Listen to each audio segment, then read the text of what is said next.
phrase, en elle-même filme, l'encre, et ce qui se filme se garde filmé par elle. Tel filme des pensées intérieures. Une caméra filmerait le film, soit un troisième film, filmant non le film des pensées intérieures, ce qui lui demeure impossible à ce jour, mais celui de l'encre, déposé sur la page, en une inscription stricte d'un seul alphabet. Une main peut-être dès lors, s'il faut les gestes accompagnant ce dépôt, quelque main que ce soit, main de quiconque. Or il se trouve, dit l'un, que cette main est ma main. Et s'il est un autre que lui à l'entour, celui-ci lui accordera cette main mise sur la main. Cette main n'est en effet pas mienne, je te l'accorde, et je ne ferai pas demande de ta main. Ta main est ta main. Soit deux êtres, l'un écrit qui a pour nom l'un, l'autre tournoie autour de l'un qui a pour nom l'autre. Tous deux parlent. L'un écrit parlant, et se pense filmé filmant ses pensées.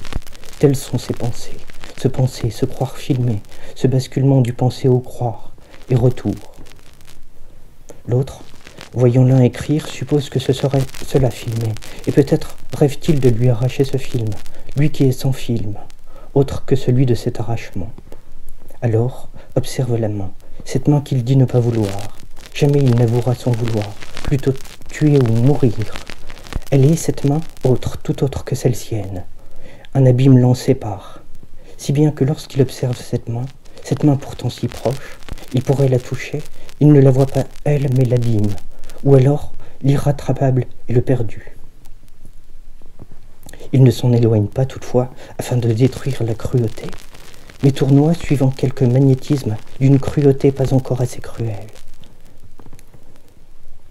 Ni gloire ni pitié prononce l'un au-devant du tournoiement, alors qu'il écrit et qu'arrive un troisième, le Troyen, survenant de l'écriture même.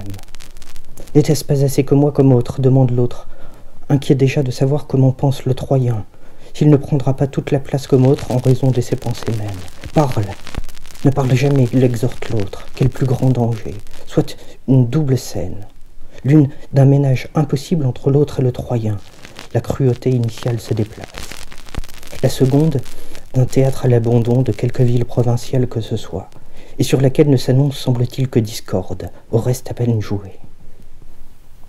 L'un, entre-temps, écrit filme la trouble scène, se pensant toujours filmant, et mentionne à présent la table qu'il surplombe, ainsi que sa chaise. Rien de plus sur la scène. Ou alors, irrégulièrement découpée au ciseau, une forme, toutefois discernable comme cercle, tenant lieu de soleil, et pendue par un film des plus précaires à une haute voûte du théâtre. Dénuement cruel, que rayonne la cruauté depuis ce singe de soleil, car la nuit dehors s'éternise. Le Troyen compte les jours sans jour. 1, 2, 3, 4, 5. Et l'autre, de voir en la voix de ce comptage une intelligence qu'il n'aura jamais, se croit raillé pour cette vision, or nul nulle part précisément ne raille. Non qu'il ne puisse compter comme le Troyen, car il sait lui aussi compter, mais sa voix étranglée et raillée, que peut-elle encore? Le Troyen poursuit. 44, 45, 46, 47, 48, et survient bientôt un quatrième, le castrat, d'une voix tout autre, et d'un temps oublié, formulant un petit chant, on le lui commande, dont chacun escompte qu'il arrêtera la nuit. Chimère, d'ici ce futur, le Troyen compte encore, entremêlement des deux voix, l'un les entremêle, l'autre, tenu à l'écart, qu'il intervienne, s'interpose, non pas physiquement, car a-t-il seulement ceci que l'on appelle un corps, mais parle. Alors l'autre parle, ou plutôt, alors qu'il va parler, le cercle tombe, épais silence.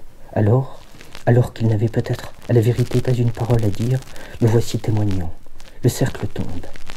Et l'on s'aperçoit que le cercle tombant ne pouvait pas mieux tomber, car le Troyen compte encore et toujours.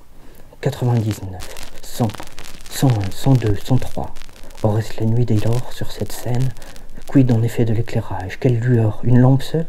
Tous se retirent sauf l'un. Quittons tout ceci, prononce-t-il, car voici le cela.